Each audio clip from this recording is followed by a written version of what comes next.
நெகேமியா 12ஆம் அதிகாரம் 1ஆம் வசனம் முதல் 47ஆம் வசனம் வரை.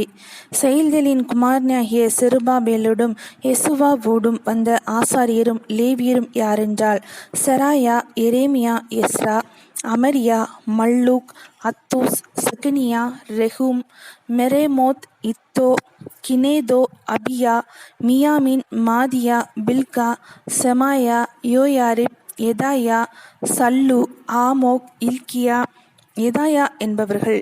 இவர்கள் யெசுவாவின் நாட்களில் ஆசாரியருக்கும் தங்கள் சகோதரருக்கும் தலைவராய் இருந்தார்கள். லேவியர் யாரென்றால், யெசுவா, பின்னூயி, கத்மியேல், செரேபியா, யூதா, மத்தனியா என்பவர்கள். இவனும் இவன் சகோதரரும் துதி செய்தலை விசாரித்தார்கள். பக்புக்கியா, உன்னி என்கிற அவர்கள் சகோதரர் அவர்களுக்கு எதிரே காவல் காத்திருந்தார்கள். யெசுவா யோயக்கீமை பெற்றான். யோயக்கீம் எலியாசிபை பெற்றான். எலியாசிப் யோயதாவை பெற்றான். யோயதா யோனத்தானை பெற்றான். யோனத்தான் யதுவாவை பெற்றான். யோயக்காமின் நாட்களிலே பிதா வம்சங்களின் தலைவரான ஆசாரியர்கள் யாரென்றால், செராயாவின் சந்ததியில் மெராயா, எரேமியாவின் சந்ததியில் அனனியா, எஸ்ராவின் சந்ததியில் மெசுல்லாம், அமரியாவின் சந்ததியில் யோகனான், மெலிஹுவின் சந்ததியில் யோனத்தான், செபனியாவின் சந்ததியில் யோசேப்பு, ஆரிமின் சந்ததியில் அத்னா, மெராயோதின் சந்ததியில் எல்காய், இத்தோவின் சந்ததியில் சகரியா, சினேதோனின் சந்ததியில் மெசுல்லாம், அபியாவின் சந்ததியில் சிக்ரி, மினியாமீன், மொபதியா என்பவர்களின் சந்ததியில் பில்தாய், பில்காவின் சந்ததியில் சம்முவா, செமாயாவின் சந்ததியில் யோனத்தான், யோயரிபின் சந்ததியில் மத்தனா, யெதாயாவின் சந்ததியில் ஓசி, சல்லாயின் சந்ததியில் கல்லாய், ஆமோக்கின் சந்ததியில் ஏபேர், இல்கியாவின் சந்ததியில் அசபியா, யெதாயாவின் சந்ததியில் நெதனேயேல் என்பவர்கள். எலியாசிபின் நாட்களில் யோயதா, யோகனான், யதுவா என்கிற லேவியர் பிதா வம்சங்களின் தலைவராக எழுதப்பட்டார்கள். பெர்சியனாகிய தரியுவின் ராஜ்யபாரம் மட்டும் இருந்த ஆசாரியர்களும் அப்படியே எழுதப்பட்டார்கள். லேவி புத்திரராகிய பிதா வம்சங்களின் தலைவர் எலியாசிபின் குமாரனாகிய யோகனானின் நாட்கள் மட்டும் நாளாகம புஸ்தகத்தில் எழுதப்பட்டார்கள். லேவியரின் தலைவராகிய அசபியாவும் செரேபியாவும் கத்மியேலின் குமாரன் யெசுவாவும் அவர்களுக்கு எதிரே நிற்கிற அவர்கள் சகோதரரும் தேவனுடைய மனுஷனாகிய தாவீதினுடைய கற்பனைகளின்படியே துதிக்கவும் ஸ்தோத்திரிக்கவும் ஒருவருக்கொருவர் எதிர்முகமாக முறையாய் இருந்தார்கள். மத்தனியா, பக்புக்கியா, ஒபதியா, மெசுல்லாம், தல்மோன், அக்கூப் என்பவர்கள் வாசல்களில் இருக்கிற பொக்கிஷ அறைகளை காவல் காக்கிறவர்களாய் இருந்தார்கள். யோத்சதாக்கின் குமாரனாகிய யெசுவாவின் குமாரன் யோயக்கிமின் நாட்களிலும் அதிபதியாகிய நெகேமியாவும் வேதபாரனாகிய எஸ்ரா என்னும் ஆசாரியனும் இருக்கிற நாட்களிலும் அவர்கள் இருந்தார்கள். எருசலேமின் அலங்கத்தை பிரதிஷ்டை பண்ணுகையில் துதியினாலும் பாடலினாலும் கைத்தாளம், தம்புரு, சுரமண்டலம் முதலான கீத வாத்தியங்களினாலும் பிரதிஷ்டையை மகிழ்ச்சியோடே கொண்டாட எல்லா இடங்களிலும் இருக்கிற லேவியரை எருசலேமுக்கு வரும்படி தேடினார்கள். அப்படியே பாடகரின் புத்திரர் எருசலேமின் சுற்றுப்புறங்களான சமபூமியிலும் நெத்தோபாத்தியரின் கிராமங்களிலும் பெத்கில்காலிலும் கேபா, அஸ்மாவேத் ஊர்களின் நாட்டுப்புறங்களிலும் இருந்து வந்து கூடினார்கள். பாடகர் எருசலேமை சுற்றிலும் தங்களுக்கு கிராமங்களை கட்டியிருந்தார்கள். ஆசாரியரும் லேவியரும் தங்களை சுத்தம் பண்ணி கொண்டு ஜனத்தையும் பட்டண வாசல்களையும் அலங்கத்தையும் சுத்தம் பண்ணினார்கள். அப்பொழுது நான் யூதாவின் பிரபுக்களை அலங்கத்தின் மேல் ஏற பண்ணி துதி செய்து நடந்து போகும்படி 2 பெரிய கூட்டத்தாரை நிறுத்தினேன்.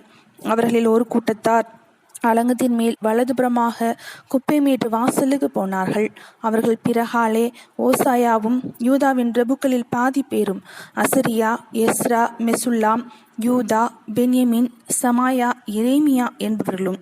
பூரிகைகளை பிடிக்கிற ஆசாரியரின் புத்திரரில் ஆசாப்பின் குமாரன் சக்கூரின் மகனாகிய மிகாயாவுக்கு குமாரனான மத்தனியாவின் மகன் செமாயாவுக்கு பிறந்த யோனத்தானின் குமாரன் சகரியாவும், தேவனுடைய மனுஷனாகிய தாவீதின் கீத வாத்தியங்களை வாசிக்கிற அவன் சகோதரரான செமாயா, அசரேல், மிலாலாய், கிலாலாய், மகாய், நெதனெயேல், யூதா, அனானி என்பவர்களும் போனார்கள். வேத பாரகனாகிய எஸ்ரா இவர்களுக்கு முன்பாக நடந்தான்.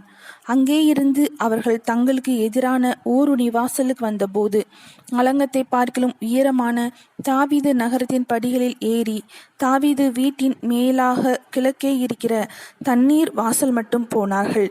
துதி செய்கிற இரண்டாம் கூட்டத்தார் எதிரே இருக்கிற வழியாய் நடந்து போனார்கள். அவர்கள் பிறகாலே நான் போனேன். ஜனத்தில் பாதி பேர் அலங்கத்தின் மேல் சூளைகளின் கொம்மையை கடந்து அகல் மதில் மட்டும் நெடுக போய் எப்ராயிம் வாசலையும் பழைய வாசலையும் மீன் வாசலையும் அனானேயலின் கொம்மையையும் மேயா என்கிற கொம்மையையும் கடந்து ஆட்டு வாசல் மட்டும் புறப்பட்டு காவல் வீட்டு வாசலிலே நின்றார்கள். அதற்கு பின்பு துதி செய்கிற இரண்டு கூட்டத்தாரும் தேவனுடைய ஆலயத்திலே வந்து நின்றார்கள். நானும் என்னோட கூட இருக்கிற தலைவரில் பாதி பேரும் பூரிகைகளை பிடிக்கிற எலியாக்கீம், மாசேயா, மினியாமின், மிகாயா, எலியோனாய், சகரியா, அனானியா என்கிற ஆசாரியர்களும் மாசேயா, செமாயா, எலையாசார், ஊசி, யோகனான், மல்கியா, ஏலாம், ஏசேர் என்பவர்களும் நின்றோம். பாடகரும் அவர்கள் விசாரிப்புக்காரனாகிய எஷரகியாவும் சத்தமாய் பாடினார்கள். அந்நாளிலே மிகுதியான பலிகளை செலுத்தி தேவன் தங்களுக்கு மகா சந்தோஷத்தை உண்டாக்கினதினால் மகிழ்ச்சியாய் இருந்தார்கள். ஸ்திரீகளும் பிள்ளைகளும் கூட களி கூர்ந்தார்கள். எருசலேமின் களிப்பு தூரத்திலே கேட்கப்பட்டது.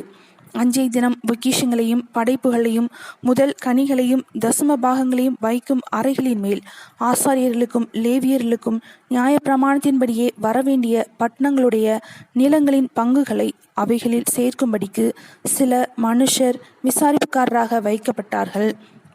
ஊழியம் செய்து நிற்கிற ஆசாரியர் மேலும் லேவியர் மேலும் யூதா மனிதர் சந்தோஷமாயிருந்தார்கள். பாடகரும் வாசல் காவலாளரும் தாவீதும் அவன் குமாரனாய சாலமோனும் கற்பித்தபடியே தங்கள் தேவனுடைய காவலையும் சுத்திகரிப்பின் காவலையும் காத்தார்கள்.